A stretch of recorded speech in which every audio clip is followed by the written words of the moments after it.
আসসালামু আলাইকুম এভরিওয়ান, কেমন আছেন সবাই? আজকে একটা নতুন ভিন্ন রকম রেসিপি নিয়ে চলে আসলাম। এই রেসিপিটা আমার খুবই পছন্দের। এটা যে কোনো স্পেশাল দিনে আপনারা বানিয়ে দিতে পারেন, পরিবারের সবাই খুশি হবে। কিংবা মেহমান আসলেও এভাবে যদি এই রেসিপিটা বানিয়ে দেন, মেহমানও খুব খুশি হবে। তো চলুন দেখে নেওয়া যাক। আজকে আমি তৈরি করব পটলের দোলমা। তো পটলের দোলমা তৈরি করতে অবশ্যই পটল লাগবে। আমি এখানে 8টা পটল নিয়ে নিয়েছি। আর পটলের মুখগুলো ওপর থেকে কেটে নিয়ে ভেতরের যেই অংশগুলো বিচি আছে বা যেসব নরম অংশগুলো আছে, চাকুর সাহায্যে সেগুলো ভেতর থেকে বের করে ঠিক এভাবে পাইপের মতো তৈরি করে নিতে হবে। আর বটির সাহায্যে অথবা চাকুর সাহায্যে পটলগুলো হালকা কাটিয়ে নিতে পারেন, মানে পটলের গায়ে হালকা হালকা করে কেটে নিলে এর ভেতরে ভালোভাবে মশলাটা ঢুকবে। তো এরপরে চিকেনের পুর তৈরি করে নিতে হবে। এটা পুর ভরা পটলও বলা যেতে পারে, যেই নামে আঞ্চলিক ভাষায় ডেকে থাকে।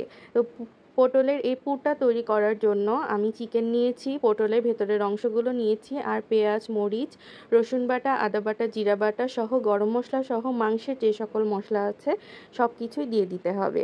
দিয়ে এই চিকেনটাকে একদম নেড়ে চেড়ে ভাজা ভাজা ভুনা করে তারপরে একদম ঝোলটা টানিয়ে নিয়ে ভাজা ভাজা করে ফেলতে হবে। চিকেনের কিন্তু কোনো ঝোল হবে না, একদম ভাজা ভাজা যে চিকেনের কিমা আমরা তৈরি করে থাকি ঠিক ওভাবে করে তৈরি করে নিতে হবে। আর শেষে সামান্য পেঁয়াজ বেরেস্তা দিয়ে মিশিয়ে নিতে পারেন, এতে পটলের দোলমার স্বাদটা অনেক ভালো আসে। তো এরপরে চিকেনের কিমা যদি রেডি হয়ে যায়, ভাজা হয়ে যায়, এরপরে পটলের ভেতরে চামচের সাহায্যে আমি চিকেনের পুরটা ভরে নিচ্ছি।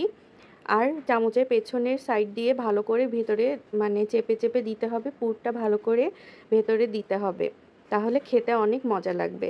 তারপরে এই যে সাসলিক কাঠিগুলো আমি পানিতে ভিজিয়ে রেখেছিলাম 10 মিনিট, তারপরে এই কাঠিটার সাহায্যে আর পটলের মুখটা যখন কেটে নেবেন, মুখগুলো কিন্তু ফেলে দিবেন না, এভাবে সাসলিক কাঠির সাহায্যে মুখগুলো আবার সিল করে দিতে হবে। তারপরে এখানে আমি পটলগুলো হালকা করে তেলে দিয়ে ভেজে নিয়েছিলাম, মানে তেলে দিয়ে নাড়াচাড়া করে উঠিয়ে নিয়েছিলাম, হালকা ফ্রাই করে নেবেন। তারপরে আমি এখানে মশলা কষিয়েছি।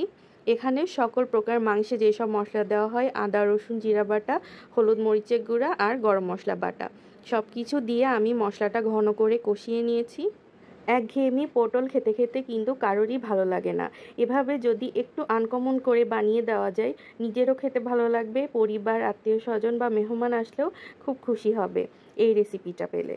এভাবে করে সাদা ভাত, পোলাও, খিচুড়ি বা পরোটা, রুটি সব কিছুর সাথে কিন্তু এই পটলের দোলমাটা খেতে অনেক বেশি টেস্টি হয় আর মজা লাগে। ঢেকে দিয়ে ঝোলটা একদম শুকিয়ে ফেলতে হবে, ভুনা টাইপ হয়ে যাবে। হয়ে গেল স্পেশাল পটলের দোলমা। আল্লাহ হাফিজ সবাইকে।